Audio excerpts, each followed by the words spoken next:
तू अजूनही इकडेच आहेस? महिला एकटीला सोडून कसं जाणार?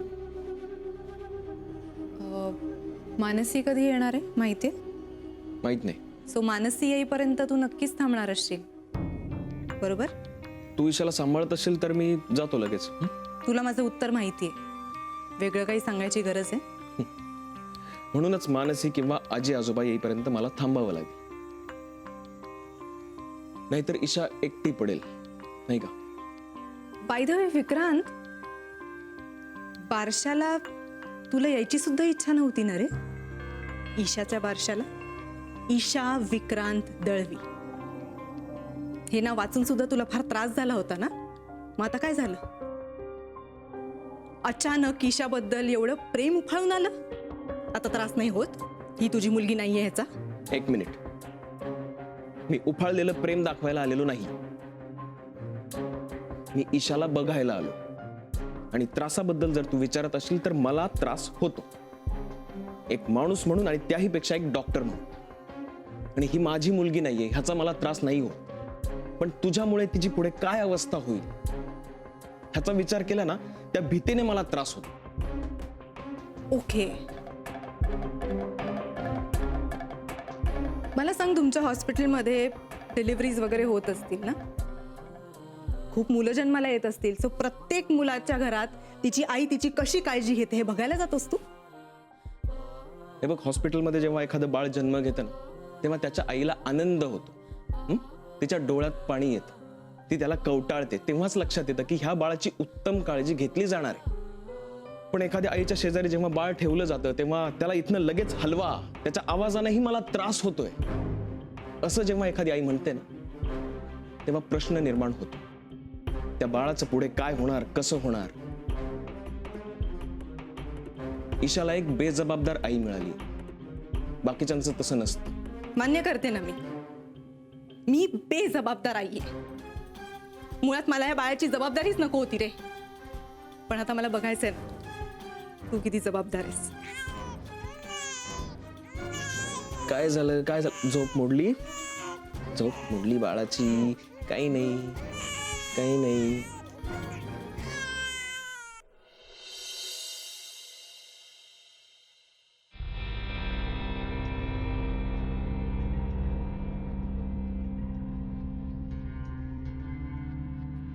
माई, माई, विक्रांत अजून आलेला नाहीये. मी काय करू? हे आपण मगाशी बाहेर बोलत होतो त्यावेळेला निर्मलेचा फोन आला होता. निघालाय, पोचेलच इतक्यात, बरोबर? हो, मग अजून तो घरी पोचतोच आहे. वाजले किती बघ? गाडीने 10व्या मिनिटाला पोचणारा माणूस अजून पोचतोय, याचा अर्थ काय? गेला असेल कुठेतरी कामासाठी. कुठेतरी? मी सांगतो ना, कुठेतरी म्हणजे कुठे ते. तो मोनिकाच्या घरी गेला असणार. लपाछपीचा खेळ खेळतोय तो आपल्याशी. कशावरून? सगळ्या दळवींच्या वागण्यावरून सांगतोय ग मी. सगळे एक एक करून लपून छपून जातातच ना भेटायला. मग हा कसा मागे राहील?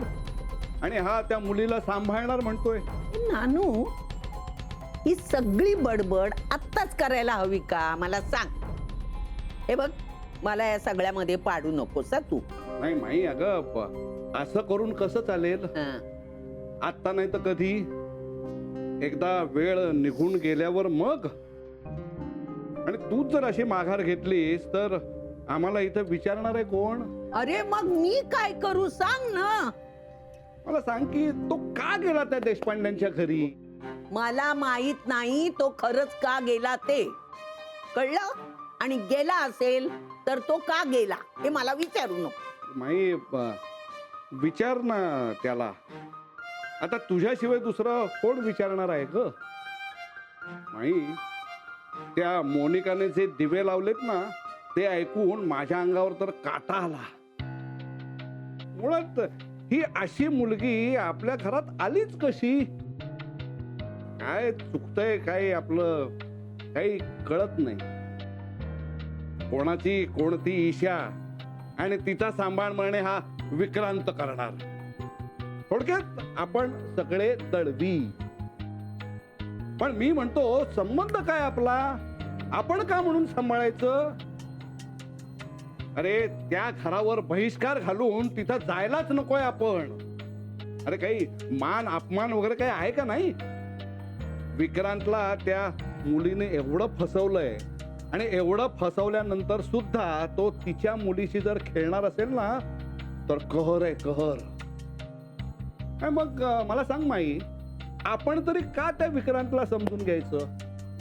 मारे सॉरी म्हणाला, पण आपल्याला इतका त्रास झाला हे कळत नाहीये का त्याला? मग असं वागून आणखीन त्रास का करतोय तो? इतकं सगळं झाल्यावर त्यांनी हे असं करायला नको होतं, हे तुझं बरोबर. काय माई, नानू नेहमी बरोबरच असतो. हो हो. फसवणुकीनंतर का होईना, पण हे तुला पटतंय माझं नशीब. काय माझ्या फोनचा बॅलन्स संपलाय म्हणून, नाही तर मीच लावला असता फोन. माई तू लाव ना जरा फोन त्या. घे लाव फोन, लाव ना. अरे बाबा, मानसीला फोन लावून दे. मानसीला? हो. तिला कशाला? तिचा काय संबंध? मी तुला लाव म्हटला ना फोन मानसीला, मग लाव. अगं पण माई, ए मला अक्कल शिकवायची नाही हा. फोन लावून दे म्हटलं की लावून द्यायचं. मला जे बोलायचं ते मी बोलीन, कळलं का? लावतो. मानसी,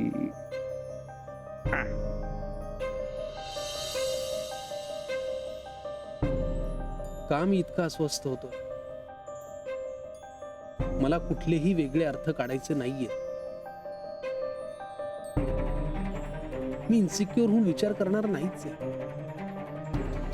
पण मग तरी का असं होतं? का?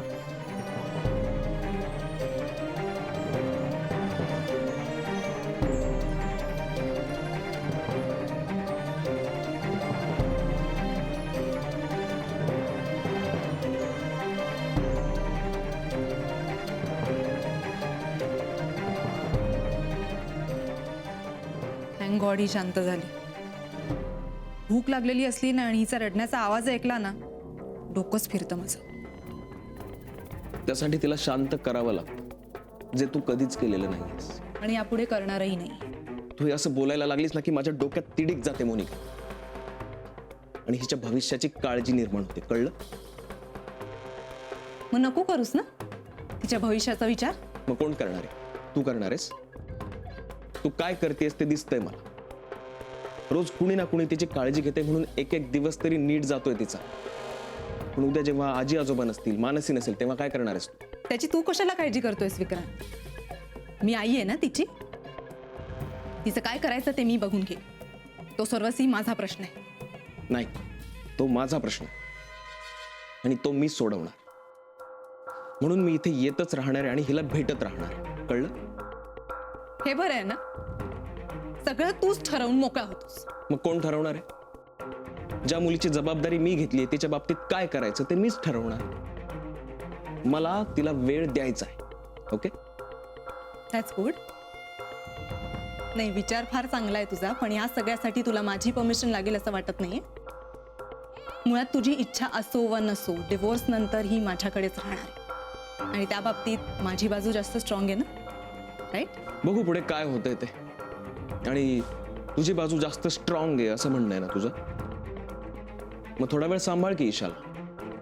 हिच्या भविष्याचा प्रश्न तुझा आहे असं म्हणतेस ना, मग बघूया किती वेळ सांभाळू शकतेस तिला.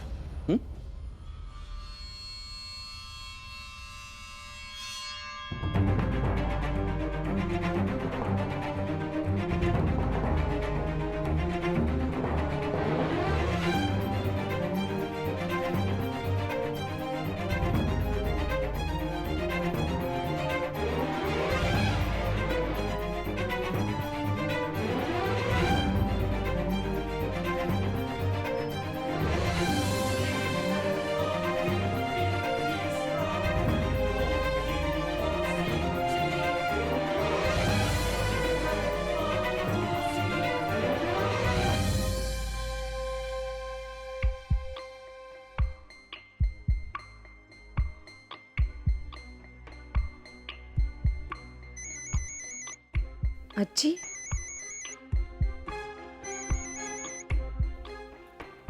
हॅलो हां हां आजी बोला कशा आहात बरी.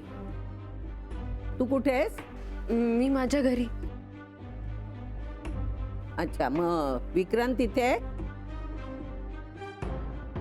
अगं बाई बोल मानसी, विक्रांत तुमच्या घरी आहे का तिथे? मानसी, मी तुला काय विचारते, विक्रांत तिथे तुमच्या घरी आहे का? हो दे त्याला फोन दे. तुझ्या आजी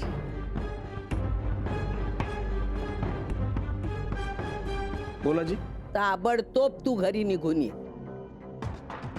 हो, मी निघतच होतो आता. मला सांग, तू गेलास कशाला तिकडे? इतकं सगळं झाल्यावर तू येऊन माझी माफी मागितलीस, चुकलं म्हणालास. नाही नाही, तुझं म्हणणं मला थोडंफार पटलं, म्हणून लगेच दुसऱ्या चुका करायला तू तयार झालास. आजी हे बघ, तसं काही नाहीये. लवकर ये घरी, लगेच निघ. कोण बोलतं माहित आहे ना? आजी बोलतेय. अजूनही तिच्या शब्दांची किंमत असेल, तिच्याबद्दल आदर असेल तर तडक निघून ये घरी.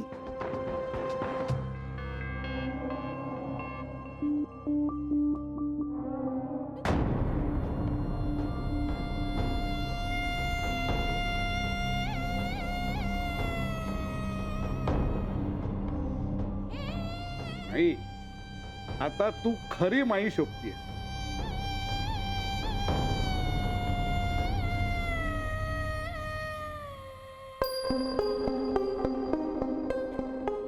हे काय मी काय विचारतेय ताई? हा होता तुझा इंटरव्ह्यू? मी तुला विचारलं, तू कुठे गेली होतीस, काय करायला गेली होतीस, कोणाबरोबर होतीस? विचारलं नाही ना? त्याच्यामुळे मला कुठलाही प्रश्न विचारायचा नाही. काय काय विचारून आलीस तिथे? हिला कसं तिथे दाखल करायचं ते? मी तुला विचारलं का सलीलशी काय बोललीस म्हणून? ताई प्लीज उगाच विषय बदलू नकोस. मी विषय बदलत नाहीये मानस. ती माझी मुलगी आहे ना, तिचं काय करायचं ते मी बघून घे. तू काय बघणार ग? हिची रवानगी त्या अनाथ आश्रमात कशी करायची हे तुला लाज कशी वाटत नाही ग? लाज? लाजेबद्दल ना तू बोलूच नकोस मानसी. आधी स्वतः काय करतेस ना ते बघ आरशात. आणि काय ग, अचानक तुला आणि विक्रांतला हिचा एवढा पुळका का आलाय? का विक्रांतला आलाय म्हणून तुला आलाय? वाटेल ते बोलू नकोस. भाची आहे ती माझी. मला तिच्याबद्दल प्रेम असायला दुसरं काही कारण असण्याची गरज नाही. विक्रांत का सारखा हिला भेटायला येतो? ते तू त्याला नाही विचारलंस? आणि बाय द वे तो आज इथे पहिल्यांदा आलाय, तेही स्वतःहून, कुणालाही विचारून किंवा सांगून नाही. बरं ते सगळं जाऊ दे. मला सांग, काय मनात काय आहे तुझ्या? ईशाला असं कुठेही ठेवण्याचा विचार तरी कसा येतो ग तुझ्या मनात? हा बोल जी. बर टॅक्सी मिळाली ना? ओके. नाही नाही, आता मार्केटमध्ये नका जाऊ, तो खूप उशीर झालाय. हो हो या तुम्ही घरी. Okay bye. तू विचारलेल्या प्रश्नांची उत्तरं देते मी आता. जे मी विक्रांतला सांगितलंय तेच तुला सांगते. हिचं काय करायचं, हिला पुढे कसं वाढवायचं हा सर्वस्वी माझा प्रश्न आहे. कळलं तुम्हाला? आजी आजोबा येतातच आहेत, त्यांच्यासमोर भांडण नको. आणि हा विषय तर मुळीच नको. That's good. जेवणाचं काय करायचंय? तू बघणार आहेस का आजी आल्यावर बघणार आहे? तू बघ हिच्याकडे, मी बघते जेवणाचं काय करायचं ते.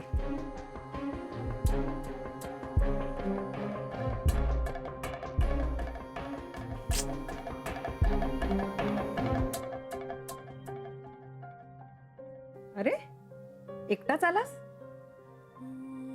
म्हणजे मला वाटलं मानसी पण येईल. लग्न ठरलेल्या जोडप्यांना एकमेकांशिवाय राहावत नाही. इतका वेळ होतो ना आम्ही एकत्र. आत्ता जेवला असशील ना? नाही. का? तुम्ही दोघं एकत्र गेला नव्हता जेवायला? नाही, जमलं नाही. का नाही जमलं?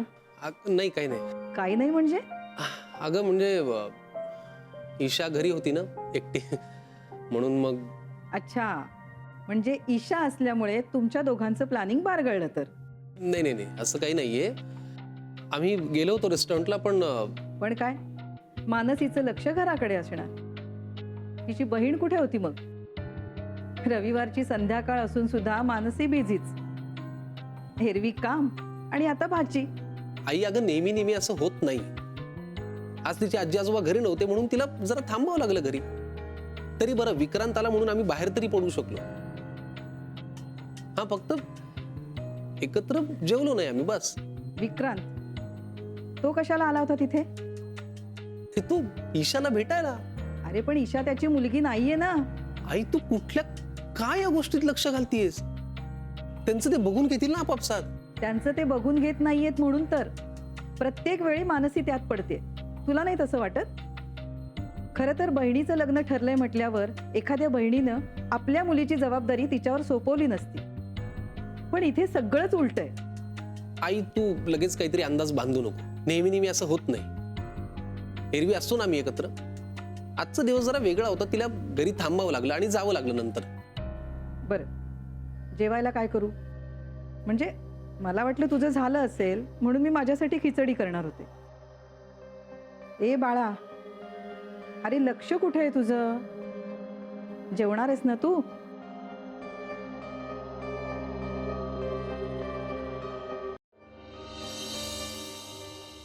जे काही घडतंय त्याला सगळ्याला तोंड आम्ही द्यायचं का?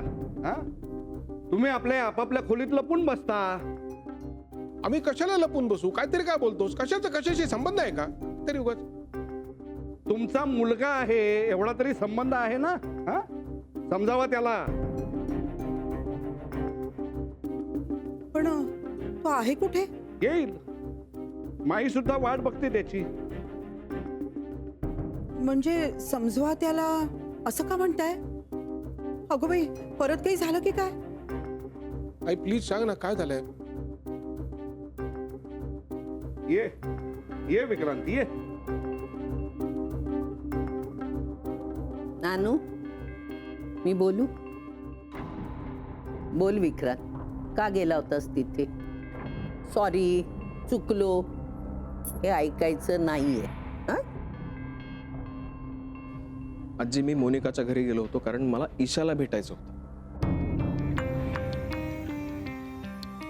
गेले कित्येक दिवस मी तिला काहीच वेळ दिलेला नाहीये. अरे पण तिच्यासाठी वेळ काढायची गरजच काय? नानू मामा, ती माझी नसली तरी मी तिला माझी मुलगी मानलंय आणि हे आता सगळ्यांनाच माहितीये. अरे पण तिच्याशी कुठलाही संबंध ठेवायचा नाही असं ठरलंय ना आपलं. विक्रांत, तू जरा विचार कर. एकदम असा निर्णय घेणं बरोबर नाही. हो रे, हे अगदी बरोबर म्हणतात. तूही थोडा विचार कर, मग तुला पटेल की आम्ही सगळेजण जे म्हणतोय ना ते बरोबर आहे. हो रे, कारण या विषयावरती सगळ्या दळवी कुटुंबाचं एकमत झालेलं आहे. बाबा, माझा निर्णय मी घेतलाय आणि तो बदलावा असं एकही योग्य कारण मला तरी दिसत नाही. म्हणजे तुला आमच्या मताची किंमत नाही असंच ना? असं नाही आजी, तुम्ही प्लीज मला समजून घ्या ना. अरे काय आणि किती समजून घ्यायचं? डोंबल. नानू मामा, तू जरा शांत राहा रे. एकदम हमरी तुमरीवर काय तोस? अरे हा तिढा सोडवायला तुला तरी जमतंय का? एरवी सगळ्यांची भांडणं सोडवत असतोस तू. आता तर काय, तुझाच मुलगा आहे. आता काय करशील? नानू मामा, मला प्लीज परत परत तेच सांगायला लावू नका प्लीज. बघितलंस ना माई, याचं ठरलंय सगळं आणि उगाचच आपण याच्या हिताचा विचार करतोय. नानू मामा, मी फक्त ईशाच्या हिताचा विचार करतो. ह्या अशा दुर्दैवी परिस्थितीत जन्माला आली, ह्यात तिचा काय दोष आहे? आणि तिची जबाबदारी मी घेतलीये आणि ती मी सोडणार नाही. मी तिला भेटायला गेलो कारण तिचा सांभाळ करण्यासाठी मला तिला भेटणं, तिची ओळख होणं आणि ती वाढणं हे खूप गरजेचं आहे. याची काही गरज नाहीये. आता त्या मुलीला दळवी हे आडनाव लावायचं का नाही हे आत्ताच्या आत्ता सगळ्यांनी मिळून ठरवा.